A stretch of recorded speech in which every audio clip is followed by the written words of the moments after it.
Hello friends, welcome to my channel. இன்றைக்கி நம்ம கறி சூப் ரசம் எப்படி செய்கிறது அப்படிங்கிறத பார்க்கலாம். இதுக்கு ஒரு தக்காளி வந்து சின்னதாக கட் பண்ணி வேக வச்சு எடுத்துக்கிறேன். தண்ணியை மட்டும் வடிச்சிட்டு அந்த தக்காளியை வந்து நல்லா மசிச்சு விட்டுக்கோங்க. ஒரு கரண்டியை வச்சு மசிச்சு எடுத்துக்கலாம். இது போல் வந்து மசிச்சு எடுத்துக்கோங்க. வெந்திருக்கிறதுனால அப்படி அழுத்தினாலே வந்து மசிஞ்சிரும். இப்போ இதையும் இதில் சேர்த்துக்கிறேன். கொஞ்சமாக வந்து தண்ணி சேர்த்து ஊற்றிக்கோங்க. அந்த தக்காளி வேக வச்ச தண்ணியில்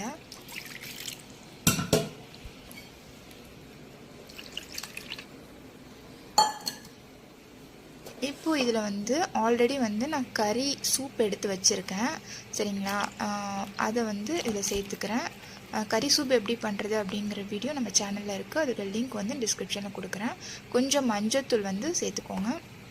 ஆல்ரெடி சூப்லேயே வந்து நம்ம மஞ்சத்தூள் போட்டிருக்கோம். இது ரசத்துக்கு சேர்த்துக்கோங்க. கொஞ்சம் வந்து மிளகுத்தூள், கொஞ்சம் வந்து சீரகத்தூள். இப்போ இதில் வந்து கொஞ்சம் வந்து தேவையான அளவு புளி சேர்க்குறேன், புளி தண்ணி, சரிங்களா? புளி வந்து உங்களோட புளி வந்து எந்த அளவுக்கு புளிப்பு இருக்குமோ அதுக்கு தகுந்த மாதிரி சேர்த்துக்கோங்க. இப்போ எண்ணெய் சட்டியில் நம்ம வந்து தாளித்து விட்டுக்கலாம். எண்ணெய் ஊற்றி அதில் நான் வந்து கடுகு சேர்க்குறேன். கடுகும் காஞ்ச மிளகாவும் சேர்த்துக்கலாம். கொஞ்சம் கருவேப்பிலை சேர்த்துக்கோங்க. இப்போ நம்ம கலந்து வச்சிருந்தோம் இல்லைங்களா, இந்த ரசத்தை வந்து இதை வந்து சேர்த்துக்கலாம். இது வந்து கொஞ்சம் வந்து லைட்டாக கொதிக்கணும். கொதிச்சாதான் இது கறி தண்ணி இல்லைங்களா, அதனால் லைட்டாக ஒரு கொதி வந்தோன்னா ஆஃப் பண்ணிடலாம்.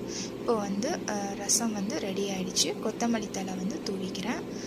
சூப்பராக இருக்கும் இந்த கறி தண்ணியில் எடுத்த ரசம். கண்டிப்பாக ட்ரை பண்ணி பாருங்கள். உங்களுக்கு வீடியோ பிடிச்சிருந்துச்சுன்னா என்னோடய சேனலை சப்ஸ்கிரைப் பண்ணுங்கள். தேங்க்யூ.